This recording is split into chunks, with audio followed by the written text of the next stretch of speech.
The other story before we get back to the music, and we were chatting about it just before you came on the air, and you've addressed it many times during the course of the years on the national broadcast and also others, when there were two catchers, when you and Bob Boone were, and you were really the designated catcher for Steve Carlton, right? And the problems that would arise with something like that. Yeah, and the lack of problems, and that was really a credit to Bob Boone.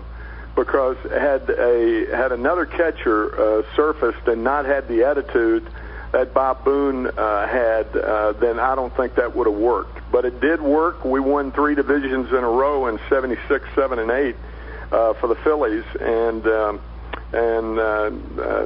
it worked. I could still hit and run, but I couldn't throw. And I told Lefty, I said, Lefty, if I'm going to be your catcher, you better work on your move to first. And he did. He led in fact, he broke the balk record in 1977. I was going to say. He had 11 balks that year, and that at the time was a major league record. But once he established the move, they sort of let him go. It was amazing the way. Kind of like Pettit did. Yeah, that's the thing. Yeah, exactly. Exactly right, a balk move. And lastly, but not leastly, I think, I may be incorrect on this, you might be able to correct me, but in that 1993 World Series, you were doing the World Series, and we had the rain delay, and I believe when Steve Carlton came into the booth with us, that was the first time that he had actually done a radio show, not only with you, but with anybody in the booth. Is that correct? That's exactly right. And it was just a matter that he happened to be at the ballpark and walked in, and he sort of joined us for about 15 minutes or so. That's exactly right. It was a lot of fun. I remember that. I'll tell you. And you've had some great interviews. Lastly, but not leastly, Timmy, you've had some great interviews on Madison Square Garden, and I know that your book, you came out, the last book was excellent with the number of great players and so forth that you diagrammed.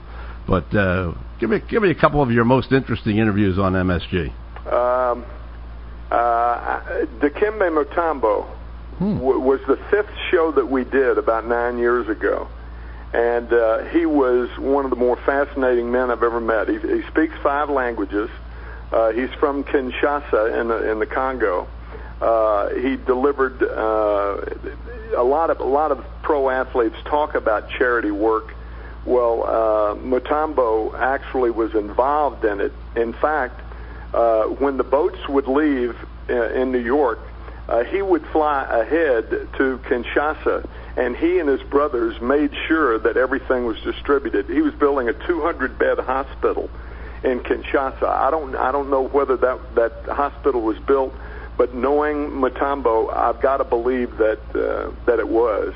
But he was the most fascinating guy I've ever met. And also, speaking of basketball, Kareem Abdul-Jabbar was also another fascinating guest who knew a world about baseball, and I had no idea he was a baseball fan. I'll give you one sidebar on that. You know, they used to talk about, well, he was Lou Alcindor at that time, and but you know, his father lived right across the street from Joe Patrick. Wow. That's where he grew up, in the Bronx, New York. That's right. Right across the street from Joe Patrick. Yeah, I didn't know that.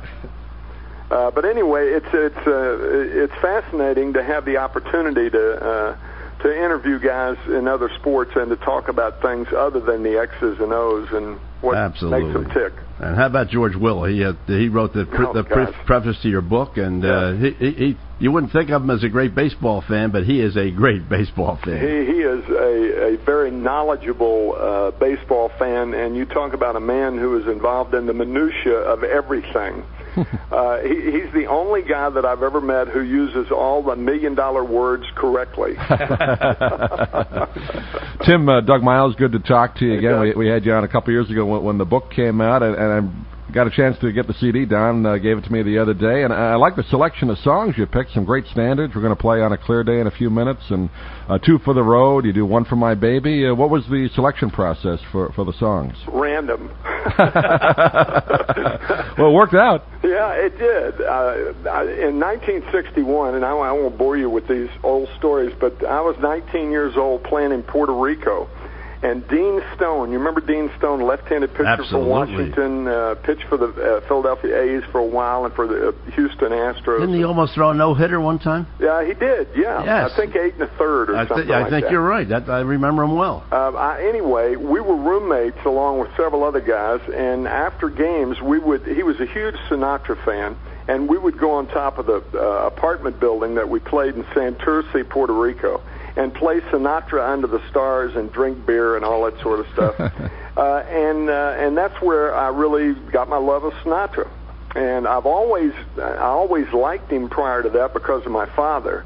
But then hearing everything and hearing his timing and everything, I became a lifelong Sinatra fan, and that hasn't changed. So a lot of the songs on the album were inspired by just listening to Frank Sinatra through the years. And I know you do or have done in the past. We're kind of doing our tribute to baseball today on NFL Championship Sunday, not the Super Bowl, but you've been on with Jonathan Schwartz, and Don and I have. From New York used to listen to him all the time. So you've had this love of music for a long time, haven't you? I really have. I mean, Jonathan Schwartz, I've been on his Christmas show about 10 times. Right. And John is a huge Red Sox fan, as everybody knows. And in fact, on Super Bowl Sunday, he refuses to play anything related to football. That's right. Any songs relating to any sports have to relate to baseball.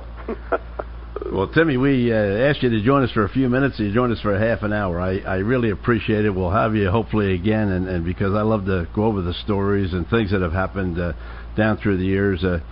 Baseball just such a great game, and it really is, Don. It's a game that it's hard to define because, you know, how could you? I just can't think of a game that you don't have to change the rules to make it just better every single year. It's just really unbelievable the way it's mapped out, the 90 feet, the 60 feet, 6 inches out, the whole thing.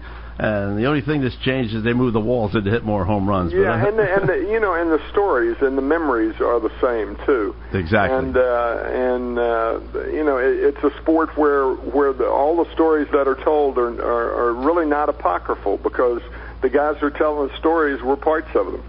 Well, Timmy, I thank you so much for joining Doug and myself, and I got to go play in a golf tournament at 12:20, so I'm going to jump. I'm going to jump out a little early today. But Doug's going to carry on to 1 o'clock with the great music, and we'll certainly bang out a couple of more of your hits on the album. Thank you so much, Don. Doug, I love talking to you guys. Thank you, Tim. We'll do it again. Take care, Timmy. All right, guys. All right, Don. Bye.